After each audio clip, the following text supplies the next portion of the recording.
Débarquement façon D-Day.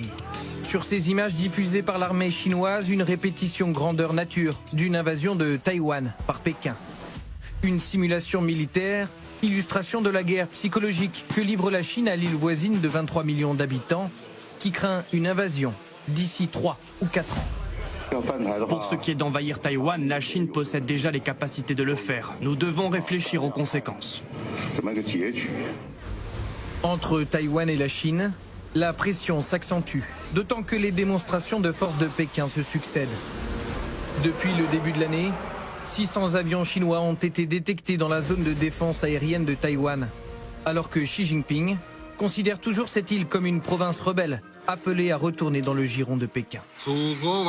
La réunification complète de notre pays doit être et peut être réalisée.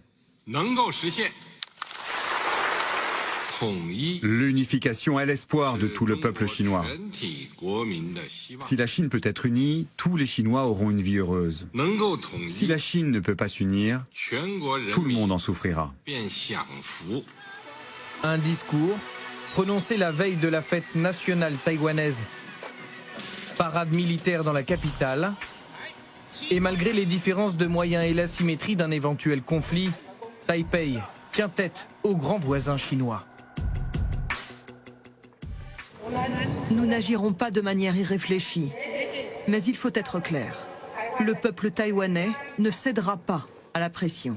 Nous continuerons à renforcer notre défense nationale et à démontrer notre détermination à nous défendre afin de garantir que personne ne puisse forcer Taïwan à prendre le chemin que la Chine a tracé pour nous. Face au harcèlement permanent de la Chine, Taïwan peut compter sur son allié historique, les États-Unis. L'île est même devenue l'épicentre des tensions entre Pékin et Washington. Les États-Unis ont un engagement extrêmement fort avec Taïwan et, au fil des années, nous avons contribué à la paix et à la stabilité dans le détroit de Taïwan et dans la région. Nous continuerons à nous tenir aux côtés de nos alliés pour faire progresser la prospérité, la sécurité et les valeurs partagées, ainsi que pour approfondir nos liens avec un Taïwan démocratique. Un lien très approfondi, illustré par cette information diffusée dans un journal américain. Des soldats entraînent discrètement l'armée taïwanaise pour renforcer les défenses de l'île face à la Chine. Les États-Unis fournissent aussi des équipements de pointe. Et leurs navires de guerre patrouillent dans le détroit de Taïwan, comme ici en fin de semaine dernière. Ce qui provoque régulièrement la colère de Pékin.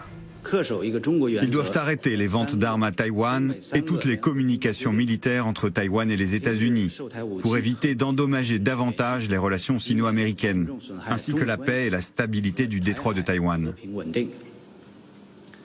La Chine prendra toutes les mesures nécessaires pour sauvegarder sa souveraineté et son intégrité territoriale. La Chine aurait passé un nouveau palier dans la menace, en tirant cet été, selon les révélations de la presse britannique, un missile hypersonique qui aurait fait le tour de la Terre en orbite avant de descendre vers sa cible.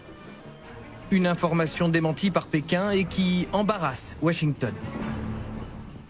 Nous surveillons de près le développement par la Chine de ses capacités d'armement et de ses systèmes de défense qui ne feront qu'accroître les tensions dans la région. Vous m'avez déjà entendu dire que la Chine est un défi, et nous allons rester concentrés là-dessus.